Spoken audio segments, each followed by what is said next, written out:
In this video, you're going to learn what every single button on the edit page in Davinci Resolve does, which ones are worth paying attention to that most people forget, and which ones are totally garbage. Okay, so here we are in Davinci Resolve, and the first thing I'm going to explain are the buttons that kind of change your layout, because yours might look a little bit different than this. So all of these tabs up here are going to pull up into this panel.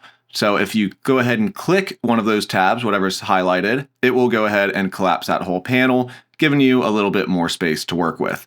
And then this right here will drop that panel down, giving you a little bit more space to work with. And you can bring that up with that button and get the timeline to move over, giving you more timeline space.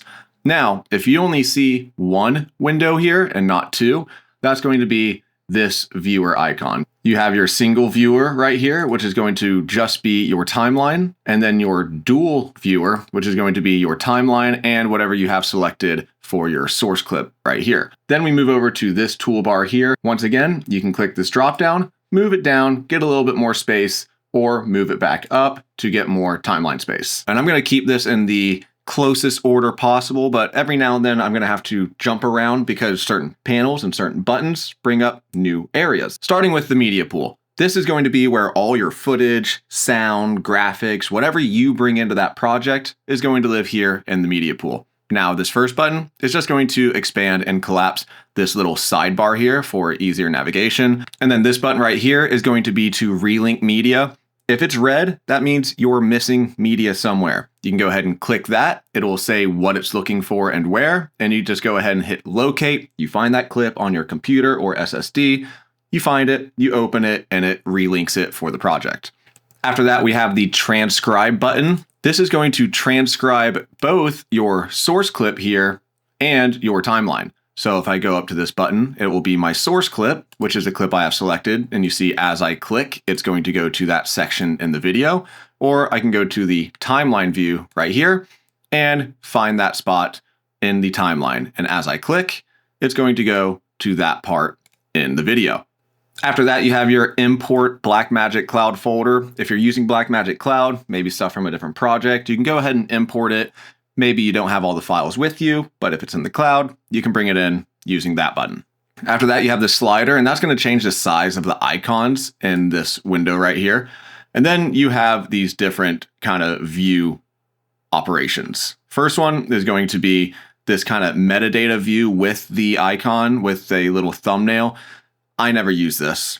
Then we have the thumbnail viewer. This is pretty much the only thing I ever have open. It's great. You can see the shots. And then you have the list view. This is going to give you a ton of information about the clip. And you can see if you select between panels, you can click and drag, get a little bit more space.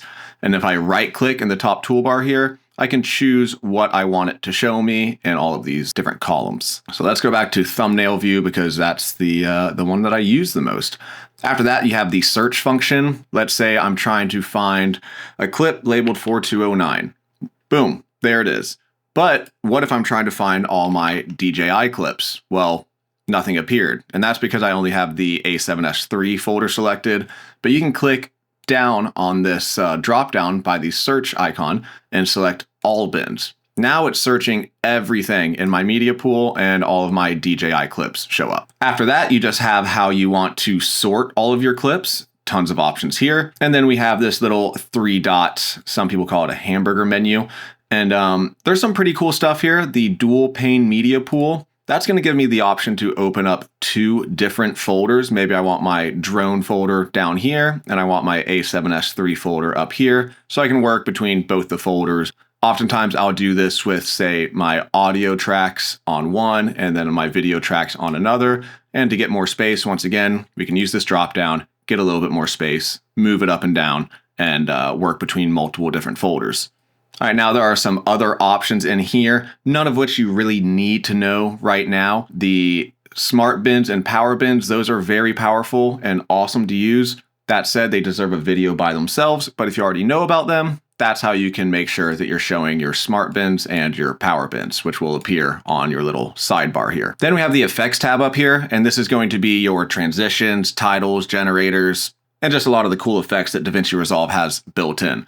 So for example, I can grab this horrible transition, click and drag that onto my clips, and boom, there you go. Once again, you can search, and you can either choose for it to search the current folder, so just the video transitions, or search all folders. So maybe I want to find the blur. Well, these are only the transition blurs. If I go down to all folders, now I can get the full clip blurs that aren't transitions. Then under these three dots, you have your hover scrub preview. You'll notice as I put my mouse over these, I'm getting a little preview in that timeline viewer of what it's going to look like when I put these horrible PowerPoint transitions that they have. Now, show legacy resolve effects. These are going to be the effects that Davinci Resolve decided for some reason not to have anymore. So if I turn that off, I don't have my dent effect because it's an old effect that Davinci Resolve thinks that we don't want to use anymore. But if you go to show legacy resolve effects, now I can go back to some of the older effects that they used to have available. You'll also notice there's a little star icon. I can click that and add it to my favorites, or right click and go to add to favorites. And if I go down here to my favorites, let's clear that search term. Now I can find all of the effects that I frequently use instead of having to constantly search for them. Index and sound library, we're going to go through real fast because I don't really use them. Don't know many people that do, but this is just an index of your whole timeline, what clip, how long, and you can export this if you're with a larger production and send it off. The tracks, this is pretty much a carbon copy of what's going on down here, and you can change different things on the tracks. We will talk about all of these buttons, and you'll usually use those buttons down here instead of going all the way to index and using them up here. And then markers, if you're using markers, trying to mark certain sections of your video, you can do that right here and find them all. Once again, easier way, better way. I don't mess with the index tab at all. Sound library. If you want to build your own sound library in Davinci Resolve, then you can do that. Once again, I keep everything in the media pool. I have an audio with sound effects and music. I just keep it on a project per project basis, and it makes things a lot easier for my workflow and I think most people's workflows. Now, the keyframes we're going to come back to because I can't show you that without showing you how keyframes work. So we will get back to the new awesome keyframe editor. All right, next we have our source viewer. I'm going to drag this over in between, give myself a little bit more space, and bring this up to make the timeline a little bit larger. And here is our source viewer. This is going to show whatever we have selected in this area. So if I double click here, now this clip is selected. Now, that's only if you have this first icon picked. If you go to this source tape, that's going to select everything in that folder and put it on this source viewer here. And you can see with those little gray lines, that's where a clip ends and starts. So it goes to the next clip. And you'll see as I scrub through this, it is selecting different clips over here in the media pool. And then you have the timeline viewer. That's going to open up a whole timeline down here of all of those clips. But you can't edit this like a regular timeline. It's more of a visual tool and a way to scrub through your clips. It is extremely powerful once we get to stacked timelines, and we will get there once we get down to this button. Now that timeline button is going to change on whether or not you have the source tape or the source clip selected. If I have source clip selected, and let's select this clip and then hit the timeline view, now it's only going to bring just that one clip into the timeline view. All right, next is the zoom. Pretty simple. You see that percentage going up and down. If it gets all weird and out of the way, you can just go up here and hit fit, and it's going to make it at max size and make sure you can see the whole entire image. Then you've got this drop down. These are going to be the previous clips that you've had selected so that you don't have to go searching for them again. You can just quickly and easily find the previous clips you were working on. And then this little 3-dot hamburger menu is going to have a lot of options. We're only going to talk about the ones that I think matter, which are live media preview. With that unchecked, as I scrub through these clips, nothing is happening in here. But if I go ahead and turn that on, as I scrub through these clips, it is now playing that clip as I just hover over that clip itself in the media pool.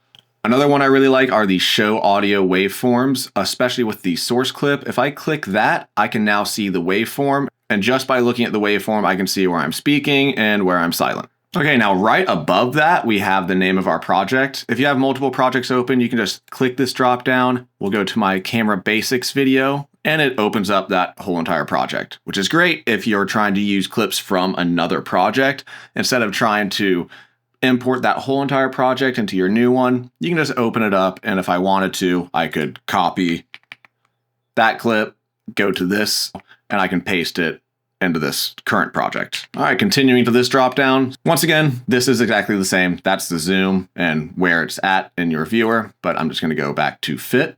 Then you have this icon here, which is really nice if you are trying to film something horizontally and vertically. Now I have this little bounding box, and that's telling me, hey, this is what's going to fit if you end up cropping this vertically. And you can also use this for, say, if you want to use those black bars, the cinematic bars, or if you just want a safe area for your titles, just so you can make sure that everything stays within the safe area. Then you have the button to toggle proxies on or off. If you don't know about proxies, it's essentially just low resolution files so that your system runs faster, and you have to generate those. And if you have generated them, you can say prefer proxies, prefer camera originals, or disable all proxies. I don't make proxies that often. My system does a pretty good job, but if I'm using, say, heavy VFX or some fusion stuff, then I might turn proxies on just to get a faster workflow. This is going to be your timeline resolution. I film and edit in 4K, but if your system can't handle 4K, you can bring it down to full HD. It will make the editing a little bit easier, but once you go to export, you can change it back to 4K and it will still export in 4K. Now we have our bypass. This is just going to bypass all color grade, all effects, and really just show the clip by itself. Once again, great for playback. Maybe you're just trying to get the audio worked out or just see how the storyline flows. You can turn this off and make sure that it's not doing any weird rendering or kind of slowing things down. If you right click on it, you can toggle whether or not you just want to bypass your color grade or just your fusion effects or both. Then once again, we have this viewer icon. This is for single viewer or dual viewer. And then our little drop down menu here. Most of these I don't really worry about or mess with. Show all video frames. That's a good one if you have, say, some heavy effects on something and it's just skipping over the whole entire part because it's trying to buffer it. If you do show all video frames, it's just going to play really slow, but make sure that every single frame is shown to you instead of just skipping over it. All right, moving up here, we have quick export. I don't use this. I use the deliver page. It's a lot more powerful, and I've never really seen people use the quick export page, so don't worry about it. But if you, for some reason, want to export really fast without having to click like 2 more buttons, then you can do that here. Then you have your mixer, and that's just going to bring up your audio tracks right here. And you'll see as I play along, I'm getting my overall and then my track level on where my audio is pretty much peaking and standing. Then we have our metadata. If you click that, whatever clip is selected in the timeline, it's going to give me a little bit more information, like what is the frame rate, what is the resolution it was shot in, and once again, something I rarely use. Now this, the inspector, you're going to be spending a lot of time with the inspector. If there was ever a time to really pay attention to this video, it's right now. This is one of the most powerful parts on the edit page in Davinci Resolve, and we're going to go through everything. Okay. So starting with the video tab up here, you'll see there's video, audio, effects, transition, image, and file.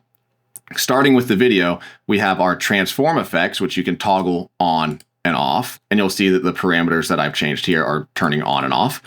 Then you have your zoom. Any of these number boxes, if you click and drag, it will start to change the zoom, position, rotation. So yeah, you can use the slider or you can click and drag over the box itself. Now, anchor point is super useful, but we'll go to this button down here so we can get on-screen transform controls. If you don't want to mess with the numbers here, you can just do everything like this. And you'll notice the anchor point is where it finds the center of that clip. So if I move that over like this, or do it by hand like that, now that is the new center point. If I rotate it, it's rotating around that. If I zoom in, it's zooming into that spot. So it can be very useful if you want to zoom in on something specific. You can just move the anchor point and zoom in versus having to zoom and change the position and move it all around. You can just change the anchor point. Then you have pitch and yaw. Kind of weird. Don't use them too often. And also double clicking on any of these parameters are going to reset them back to their default state. After that, you have flip, flip horizontal, flip vertical. A lot of our cameras like to think that, especially with shooting top down, that, oh, this should be sideways or this should be flipped. So if that ever happens or you want to get some cool effect, you can just change the flips right here. Okay, so that's all the parameters in the transform area, but you'll notice these buttons right here, this little diamond and this reset icon. So what those are keyframes. These are keyframes, and then these are just reset parameters. Let's say I do a bunch of stuff to this, make it all wonky. If I just want to reset one thing, like my rotation, I click that there and everything else remains the same. But if I want to reset all of it, I can click that right here and get it back to its regular values. Now the keyframes are going to be where you can make it have motion to it. So if I just zoom in, now that whole clip is zoomed in. But if I add a keyframe there, and then I go to the end of the clip and let's zoom it out, you'll see that it is now playing from zoomed in to zoomed out, just like that. Now that's where the keyframes editor comes into play. If I click this with my clip selected, then my keyframe panel will pull up right here and I can see my keyframes. I can either bring it in and out, make it a little bit faster or longer. But not only that, if you select the parameters that you want on a graph, so let's do our zoom, so I can click that and make sure that those are turned on, and then go to this icon, that's going to give me a graph here where I can make changes to it a lot easier. I can even go to this icon here and smooth it out, and then highlight this one and smooth that out. And now I can make a lot more changes, make it a little bit smoother. If you're on Davinci Resolve 19, you will not see the keyframe editor. This is for Davinci Resolve 20. It's really powerful. It's awesome, especially when you're working with speed changes and speed ramping. Now, I won't be going over all the buttons in the keyframe editor since it's in beta. It is changing with every single release. So that's something that we'll talk about in its own dedicated video once they kind of iron out the details and make it perfect. Then we have AI Smart Reframe. So if I zoom this in, instead of having to try to position it and keyframe it, I can just hit reframe and it's going to default to auto, and it found my face and it's going to stay locked onto my face, move around a little bit. But let's say that it picked the wrong thing and I want to zoom in on my eye. Okay, so we'll go down to reference point. It's going to bring up this box and I just want it to stay locked onto my left eyeball here. If I hit reframe, it's going to take some time, find it, and now my eye stays in the center. So it's a quick, easy way to reframe your videos using their new suite of AI tools. You will see once I click this button that this changed from the transform tools to the smart reframe tools. Now, this is one of the things that most people and most editors don't take advantage of, are all of these options under here. So real quick, as we go through them over here, we will talk about each option right here. So you can either work on it in the inspector tab or directly on the visuals itself. Okay, now we're gonna move on to cropping, and you can see we can crop left, crop right, top and bottom, and even change the softness of it. Now, if you don't wanna mess with these sliders, I'll go ahead and reset that right here. I can go to this drop down, go to crop, and now drag these handles in and out to do the cropping more manually. But certain things like softness, those have to be done over here in the inspector. This retain image position, you'll see now, if I use this parameter, it's moving everything. It's moving the whole entire image and the cropping, where if I check retain image position, now it's only going to move the actual source itself while the cropped area stays in the exact same place. This is useful because I can just move the whole entire crop to this area over here, check retain image position, and then make sure that that part of that image that I want in that section is right there without just moving the whole entire clip. And to get more space, you can click on the actual layer itself and kind of expand it or shrink it so that you have a little bit more space to work with. All right, next up, dynamic zoom. Now, if you turn dynamic zoom on, first, it's going to subtly zoom out of whatever clip for the whole duration of the clip. Now I can hit swap, and now it's going to zoom into the clip the whole entire time. Now, what's really powerful is we use this drop-down menu once again, go to dynamic zoom, and the green is where the frame is going to start, and the red is where it's going to end.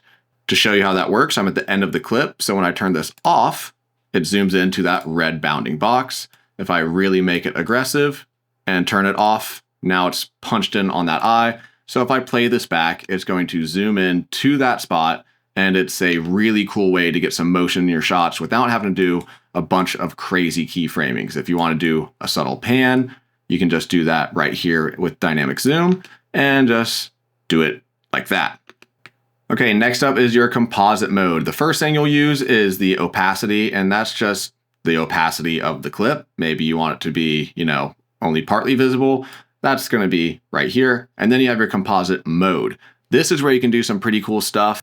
So if I drop on a fog layer here, right now it's just black and white, and it doesn't look like I added fog to the scene. But you go to the composite mode, you can start to play with these, and typically I use overlay or screen, but there's a lot of really cool different composite modes. And right now, with the overlay selected, there's just kind of a weird, funky smoke overlay, really good for visual effects, or if you want to add flames to a scene, it's just a quick and easy way to change the composite mode. Then you have speed change. Look at me.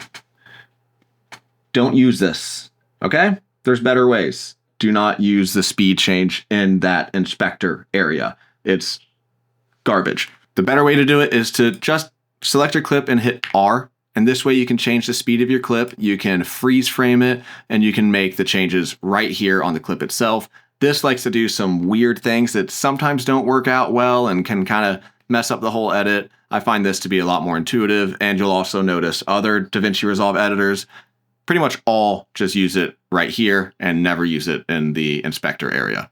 Then you have your stabilization, where if you did something maybe handheld, it's a little too shaky or something, if it looks too weird, gets a little warpy, you kind of work your way down and you start messing with the smooth, the strength, the cropping ratio in order to try to get it to look a little less warpy. Now, if you want your shot to look like it was shot on a tripod and it was handheld, you can go to camera lock, and that's not just going to try to smooth out the motion, it's going to try to cut it out completely. But this is only going to work if there's barely any motion. If there's a lot of motion, camera lock is not going to look good. Next up is lens correction. Maybe you shot on some weird warpy fisheye, or you want to get that weird warpy effect. You can go right here and kind of get out that distortion or add distortion. You can click analyze, and it's going to try to do its best to guess what it should do. But most of the times our cameras do a pretty good job. But if you're working with a funky lens, you can kind of change that here under lens correction. Then you have retime and scaling. This is if you want to slow something down that shouldn't be slowed down. Maybe it was shot at the wrong frame rate. And you can change that to optical flow, which is the only one I would recommend. And the motion estimation to AI speed warp better. Once again, the only one I would recommend. And this is just going to try to fill in those frames and make something slow-mo that shouldn't be. Sometimes it works great. Sometimes it doesn't work at all. It depends how complex your scene is. Next up is going to be the scaling. Let's say I drop in a vertical clip here. This is from our gender reveal. Now, you see it doesn't fill the whole entire screen. We still got this stuff on the side. So I can change the scaling to fill, which is going to pretty much zoom it in until it fills all the way out to the side. But you also have crop, which just kind of brings everything in and fits it in, but kind of crops the top and bottom as well. Then you have stretch, which is taking each corner and putting it to the corners. Don't know why you'd ever want that. So most of the time I use fit. That's just going to make sure that the whole entire scene is in there. If I want to change it, you can use the parameters up here or use one of my favorite effects, which is in my favorites under effects, which is the blanking fill. And you click and drag that on there. And now it just kind of does that blurry side kind of thing. And then after that, we have AI super scale. Maybe you filmed something at 1080p and you want to look like it was shot in 4K. You can turn that on right here. Choose how enhanced you want to make it, like 4 times the resolution that you shot it in. But it's going to really slow down your system. But if you want to do that, it's right here. Okay, those are the video parameters. Let's move on to the audio parameters. Audio parameters, exactly what it sounds like. I can change the volume of this individual clip with this slider right here. Once again, I'm just going to reset that back to 0. Panning is going to be, is it going to be more left speaker or right speaker? AI voice isolation, awesome tool. If there's some background noise, you can turn that on, change the amount, and it's going to try to say, hey, I only want the voice, don't want anything else. You can turn that on right here. The dialogue leveler, maybe someone was whispering, and then they started talking really loud. You can use the AI dialogue leveler. It's going to try its best. And you can even choose, hey, reduce the loud dialogue. lift the soft dialogue, or just get rid of the background, or all of them. And then output gain, once it's already done its dialogue leveling, if it made it all a little too quiet, you can kind of pick up that output gain and make it all a little bit louder without having to change a bunch of these settings again. Then you have the AI Music Remixer, which is a really cool new tool. I can mute the voice, the drums, the bass, the other, and the guitar of my music track, and I can even change the volume of the voice and everything. So if you can't find the instrumental of something you want, or you want to make it have a build where the drums start, then the bass comes in, this is a really cool way that you can just change your music without having to go find all the individual stems. Then you have your pitch. Semitones are going to be more aggressive changes, and cents are going to be more minute, subtle changes. So this is what my voice sounds like as I start to bring this down all 24, and this is what my voice sounds like if I bring it all the way up to 24. Then you have your speed change. Once again, don't use this. Then you have your AI music editor. You can choose if you want a whole entire song, but it's a 4-minute song, but your video is only 3 minutes long, or maybe it's 5 minutes long. You can either extend or shorten your song, and it will maintain the beginning and end of that song. It's really cool. It's going to find the beat markers and do its best job to make that audio track and that song fit that length of time without having to cut it out at a weird point. Or you can select live trim and just manually drag it to however long you want it to be, and it will use AI to, once again, try to make that audio track fit that length of time. Then you have a basic equalizer if you just want to cut out or make some subtle changes to that audio track itself without affecting the others. You can do that right here on the inspector's equalizer. Okay, now we have our effects, and that's going to be grayed out unless you say add an effect. So let's just add this goofy binoculars effect, and then all of the controls for that effect will appear here underneath that effects tab. Same with the transition. If you add a transition between multiple clips, I can now go to transition and change the transition type, the durations, and all the settings that might be associated with whatever transition you dropped into that. Then you have image, no idea what that's for, and file. Once again, this is kind of like using the metadata tab here. It's just laid out a little bit differently, kind of tells you the information about that file, and you can change the clip color, you can make comments on it, and you can even do a little bit of audio configuration here. Most of your time is going to be between the video and audio tab right here. Okay, so for the next section, I'm going to bring back the dual viewer so we can get our source clip and our timeline view here. And let's start with this button. It's going to be a drop down just like this one over here. And you have your source, which is 90% what you're going to be using, which is going to show whatever you have here. Then you have offline. Don't know what that does. It just turns it off. So I don't use it. Then you have audio track, and that's going to take out the video and only show you the audio waveform in a much larger scale. You have the full waveform here and the zoomed in version down here. And then multicam is for if you're doing multicam sequences. That deserves a whole video by itself. And annotations, which I will show back over here. But then we have our jog wheel right here. This is just a way to get really fine-tuned and get exactly where you need to go. Kind of just like using the arrow keys, but you can just do it with your mouse by clicking and dragging. Then you have your first frame button. If you're in the middle of the clip and you just want to restart it, you can click that, takes it back to the beginning. You have your reverse play. If you want to play it in reverse, stop for stopping it, and start for starting it. And then your last frame, which is going to take you right to the end of that clip. Then you'll notice this weird little triangle in the bottom right of the stop, which means I can right click, go to stop and go to last position, which means if I start playing right here and then I stop playing, it's going to go right back to where it was. Now I can still click over here, and wherever I start playing from, let's say I fast forward, the moment I stop playing, it goes right back to where I had it set. Can be very useful sometimes. Typically, I leave this turned off, but when you really need to constantly go back to the same point or you want to re-listen to something over and over, you can turn that on and keep listening to it. Now, if you want to keep re-listening to the whole entire clip, you can turn on loop, and it's just going to loop your in and out points. Now, I can clear those, and now it's going to loop the whole entire video. You see, it brought it right back to the beginning there. Then you have match frame. Say I know I use this section of this clip somewhere in the video. If I hit match frame, it's going to take me to that part on the timeline. Now, if it's something that I did not use in the video and I hit match frame, it's not going to do anything because that doesn't exist on the timeline down here. These next buttons are your in and out point because maybe I only want to use this section to this section in the video. That said, use your keyboard shortcuts. Just hit I and O because I don't think I've ever clicked either of those buttons until I just showed you. Okay, now the drop down in the timeline viewer, we have transform, which we showed. We have crop, which we showed, dynamic zoom. Then we have open effects overlay. Let's say I added a open effects to this. So we'll go to our effects, find an open effects and say, how about the zoom blur? Now I can change the effects directly on the screen right here. And you'll notice as I'm changing it right here, we are seeing the changes happen over here. So it's really nice if you don't want to mess around with a bunch of stuff and you just want to edit it directly on the screen. You can do that easily with this open effects overlay.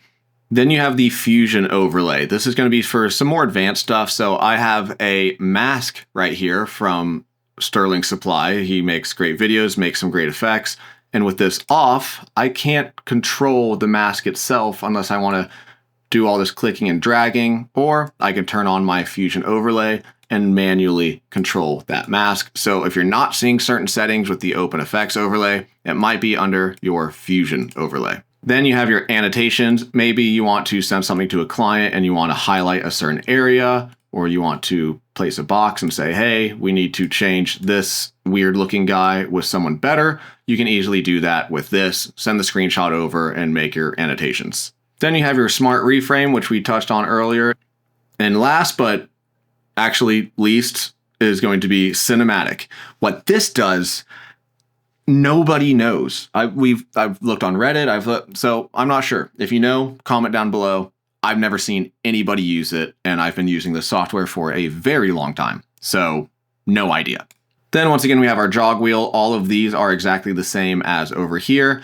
Match frame is going to, instead of finding it in the timeline, it's going to find it and put it into the source viewer over here.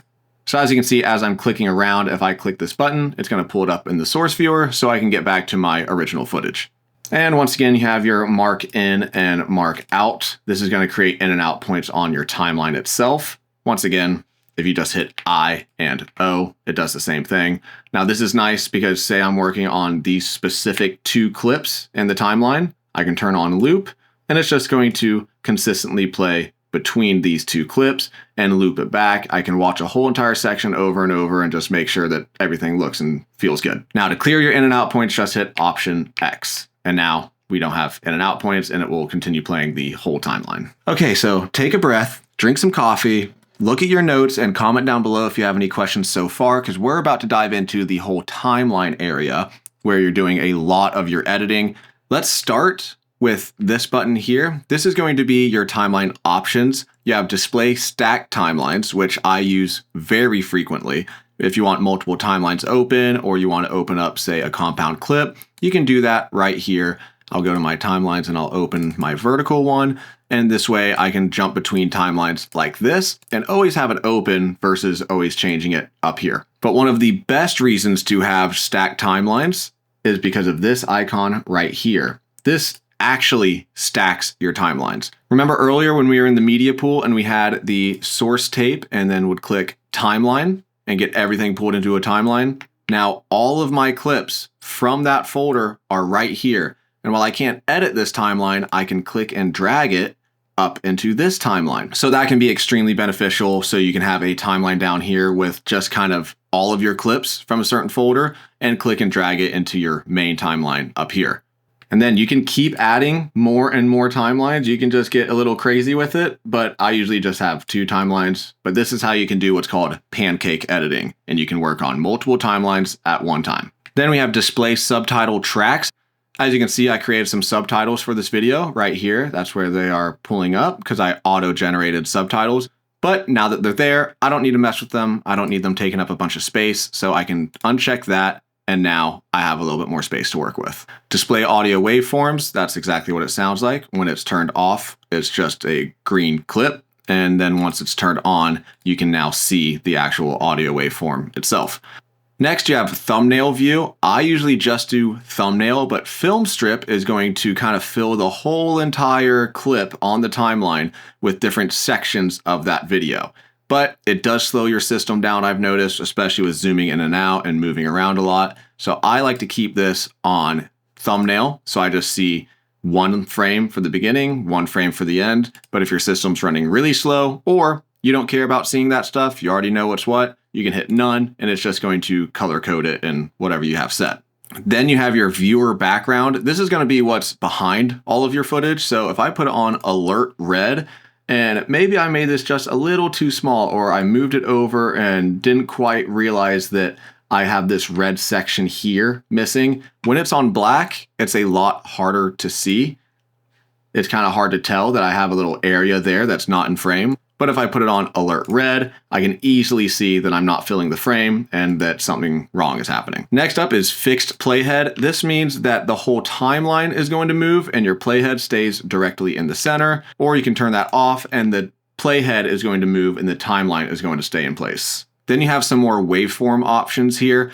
I just keep it on the non-rectified and full. That keeps it looking like this. But then you also have waveform border. That's just going to kind of add an outline to everything. You see kind of that black pulled up. Then at last, you have your video track height and your audio track height. But I typically use my keyboard shortcuts. I hold down Shift and scroll, and that's a much faster and easier and more intuitive way to do that. Okay, next is this keyframe button, which for some reason does not work with stacked timelines. So you have to turn that off, and then you have access to a new keyframe editor that's not as advanced as this one, but a little bit faster to work with at some point. So if I add a keyframe here, and then I zoom in right here, I can quickly and easily see my keyframes down here. And this is nice because it's exactly on that spot on the timeline, where when you go to the keyframe editor, you can't tell exactly where on the timeline it is. I mean, it is associated with this playhead here, but sometimes it's easier to see exactly where it's happening. Maybe you're trying to line it up with some effect or some text, makes it a little bit easier to visually see it. And then you have your voiceover option. If you can enable a 3-second countdown, you can mute the timeline while you're recording so you don't have to mute your actual speakers, and it gives you a couple options here for recording your voiceovers. Okay, now let's get to some of the tools that you'll be using for editing. The first one being just your standard mouse. That's what I've been using this whole time. That's how you click, it's how you select. If you want to click and drag things around, you're going to use your standard mouse. And then you have your trim edit mode, or you can hit T to access that directly with your keyboard. Now I'm going to have this weird icon pull up. If I hit it in the center of the clip and click and drag, that's going to change the start and end of my clip, or slip it, as some people say. So in the top left, that's where my clip is going to start, and the top right is where that clip is going to end. The bottom left is the last frame of the clip before it, and the bottom right is the first frame of the upcoming clip. Really great if you want to line things up for like cool transitions. Now, if I hover over the edge of the clip like this, you'll see the icon change, and now it's going to extend that clip and push everything over with it. If you do that just with the regular, it's just going to start overwriting. But if you don't want to overwrite, maybe you want to extend this clip just a little bit, you can click here, extend this clip, and you're not changing where this clip starts, you're just pushing everything over. And if you hover in the center, that's just going to make the clip on the right start earlier and the clip on the left end sooner, which is actually the same thing that happens if you do that with just the arrow selected. Next, you have your blade tool. The blade tool is pointless. Don't use it. There's much better ways. I typically just hit C to split the clip, or I hit this button I've mapped to my mouse right here, and I have videos teaching you how to do that. So after this video, make sure to check those out. Then you have the dynamic trim mode, and the only thing I've noticed here is where the playhead starts and stops. So it's going to move it to that trim point. It's going to start before it, so you can see how everything works. As you stop it, it goes back to that cut point. And then once I hit play, it's going to go back. So this way you can see exactly where it's trimmed up without having to constantly click and drag the playhead. All right, so these next three icons are going to be associated with the source viewer and where it goes on the timeline. So if I make an in and an out point right here, and then I hit insert clip right here, it's going to insert that clip in between the two clips where my playhead is. If I hit overwrite clip, it's going to insert it right there and delete whatever else was under it and just get rid of it. And then if I hit replace clip, it's going to replace the clip that was right there and add all of the parameters that were on the previous clip itself. So let's say I want to replace this take with this take, but I don't want to color grade it again. I don't want to have to mess around with the zoom that I put in. I can just hit replace clip. It will replace it, color grade it, and make my life a whole lot easier. All right, next we have your snapping. You'll notice as I scrub this, it snaps right to those cut points, which can be very useful if you're just trying to quickly get to certain cuts, but it can be very annoying if you're trying to really try to line something up just right and you want it to be just kind of getting there. You can turn that off and it's just going to be very smooth the whole entire time without snapping to any certain location. And then you have the link button here. When that's clicked on, it's going to select both the video and the audio associated with it. As you see, as I click, the audio track from that video is selected. I can turn this off and just select the video track.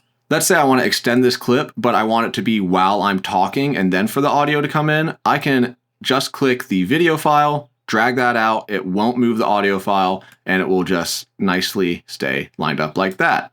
Where if linking is turned on and I try to drag this out, it's going to start overriding the audio from my talking head, which is not what we want. So it can be a very useful feature to turn on and off. Then you have position lock. Let's say that everything is exactly in the place that it needs to be, but you still might want to make some changes. You can hit position lock and now nothing can be moved around. You can still make changes via the inspector and do anything you need to do, but you're not going to accidentally click on something and nudge it over into a bad spot. And then here you have flags and markers. The difference is a flag is just going to flag the entire clip. So if I go to a clip and I want to flag this one green, it's going to flag not just the one that's selected, but anything that was cut from that take, because these are all from the same exact shot, just cut up, it's going to put that flag on it. Now, if I want to use a marker, that's going to mark exactly that location on that clip. Like maybe I want to mark exactly as I start to maybe land this trick and I hit that marker, then I have that right there. Now, if you don't want to mark the actual clip itself, but you want to mark where it exists on the timeline, just make sure no clip is selected, click that marker, and now it's up here at the top of the timeline. Double click and you can name the marker, skateboarding.